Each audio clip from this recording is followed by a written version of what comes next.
घर का बंटवारा।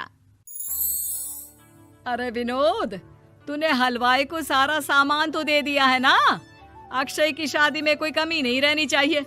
आखिर सबसे छोटा भाई है तुम सबका। हाँ माँ, आप चिंता मत करो, मैं पूरा ध्यान रखूंगा। मंगल बेटा, तूने तो कहा था कि फूल का ऑर्डर दे दिया है, यहाँ तो फूल पहुँचे ही नहीं। अब क्या बहू की विदाई के बाद फूल आएंगे? माँ, मैंने अभी बात की है फूल वाले से, वो रास्ते में ही है। आप किशोर भैया से क्यों नहीं कहती कुछ करने को? किशोर पहले ही मेरे बताए काम कर रहा है। पास के सभी रिश्तेदारों और मोहल्ले वालों को कार्ड वही तो देकर आया था। रिसेप्शन के लिए हॉल भी उसी ने बुक किया था। टेंट कुर्सी वालों को भी तो वही देख रहा है। पर कई मोहल्ले वाले तो हमारे भरे पूरे परिवार से जलते भी हैं। उन्हें बुलाने की क्या जरूरत थी? बेटा, शादी ब्याह में तो बुलाना ही पड़ता है, नहीं तो लोग क्या कहेंगे। दादी दादी देखो ना, हलवाई अंकल हमें लड्डू नहीं दे रहे, आप इनको डांटो ना। अरे चैन सुख दे देना बच्चों को लड्डू, क्यों तंग कर रहा है इन्हें? बीबी जी, मैं कहाँ मना कर रहा हूँ, लेकिन लड्डू बनते ही ये बच्चे उठा उठा कर खा लेते हैं। अरे मैं तो इन्हें थाल में रख के परोस भी नहीं पा रहा। भागो, अब कोल्ड ड्रिंक पीने चलते हैं। भागो भागो, अब कोल्ड ड्रिंक पीने चलते हैं। जैसे कि आप देख रहे हैं, आज इस घर के सबसे छोटे बेटे अक्षय की शादी है। घर में बहुत चहल पहल है। कुलभूषण की बीवी कमला को फुर्सत ही नहीं है कामों से, लेकिन कुलभूषण और घर के बाकी लोग कहाँ हैं? आइए देखते हैं। अजी, आप यहाँ आराम से बैठकर गाने सुन रहे हो और घर में अभी तक इतने काम बचे हैं करने को। अरे भाई, मेरे सबसे छोटे बेटे की शादी है, इसके बाद तो मैं अब चिंता मुक्त हो ही जाऊंगा। और फिर घर में तुम हो, बेटे बहुएं हैं, तुम लोगों के होते हुए मैं क्यों काम करूं? मैं तो शान से बेटे की शादी में जाऊंगा तैयार होकर। अरे ठीक है, अब आप आराम ही कीजिए। एक बार अभिषेक की बीवी आ जाए, फिर मैं भी आराम करूंगी और मेरी चारों बहुएं पूरे घर की जिम्मेदारियां संभाल लेगी। इतना कहकर कमला वापस अपने काम में लग जाती है। बेटा भी, तू अब तक तैयार नहीं हुआ? किससे बात कर रहा है फोन पर? तैयार कैसे हूँ? सैलून जाने से तो आपने मना किया है, क्योंकि मुझे हल्दी लग चुकी है। भाभीयों को देखो, सुबह से पार्लर में है। अक्षय की शादी हो जाती है और नंदिता बहू बनकर घर आ जाती है, लेकिन इस घर की खुशियों को मानो किसी की नजर लग गई थी। नंदिता के आने के बाद आए दिन घर की शांति भंग होती रहती। अपने माँ बाप की इकलौती बेटी को इतने बड़े परिवार की जिम्मेदारियां कहाँ संभालनी थी। अभी देखो ना, मेरे हाथों की मेहंदी भी अभी नहीं उतरी है और तुम्हारी मम्मी ने मुझे घर के कामों में लगा दिया। मैंने सोचा था कि घर की सबसे छोटी बहू होने के कारण मुझे सब पलकों पर बिठा के रखेंगे, पर यहाँ तो पलक झपकने की भी फुर्सत नहीं मिलती।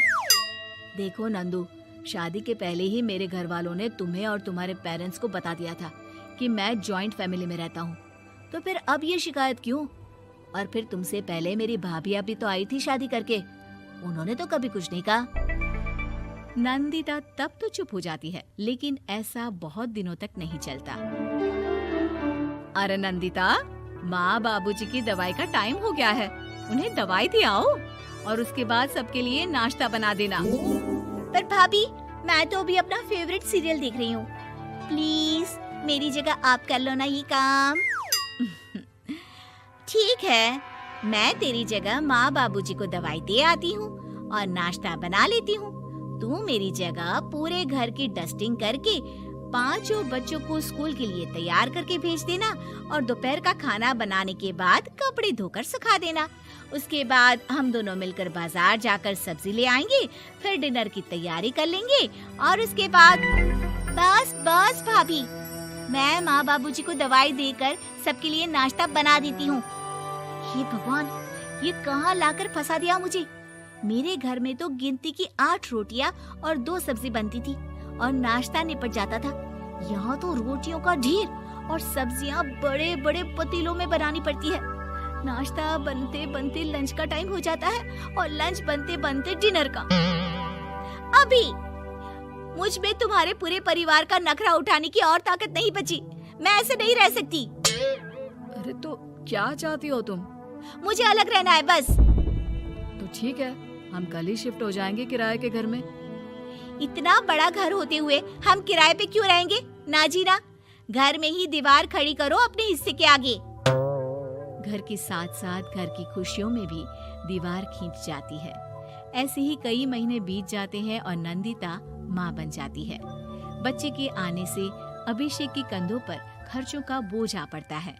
अभिषेक का बोझ कम करने के लिए नंदिता भी पार्ट टाइम जॉब कर लेती है, लेकिन इससे उसके सर पर नौकरी, घर और बच्चे की जिम्मेदारी बढ़ जाती है। नंदिता, ये क्या है? तुमने घर भी ठीक से साफ नहीं किया, ना ही मेरे कपड़े धुले हैं। चिंटू के बाल भी कटवाने जाना था, देखो उसके बाल कितने बढ़ गए हैं। अरे करती क्या हो पूरा दिन तुम? मैं करती क्या हूँ? तुम्हारा नाश्ता और लंच बनाने के बाद चिंटू को डे केयर सेंटर पर छोड़ कर आती हूँ, फिर खुद ऑफिस जाती हूँ। पूरा दिन काम करके आने के बाद बिना आराम किए बाजार से सब्जियाँ लेकर आती हूँ, घर आकर खाना बनाती हूँ, चिंटू को देखती हूँ और क्या करूँ मैं? तो किसने कहा था अपने सर पर इतने काम लेने को? मत जाओ ऑफिस। ऑफिस जाए बिना घर के खर्चे कहाँ से पूरे होंगे? चिंटू की डे केयर का खर्च, उसके लिए बेबी फूड का खर्च, प्रेस वाले का खर्च, ये सब तुम्हारी सैलरी से होता नहीं है।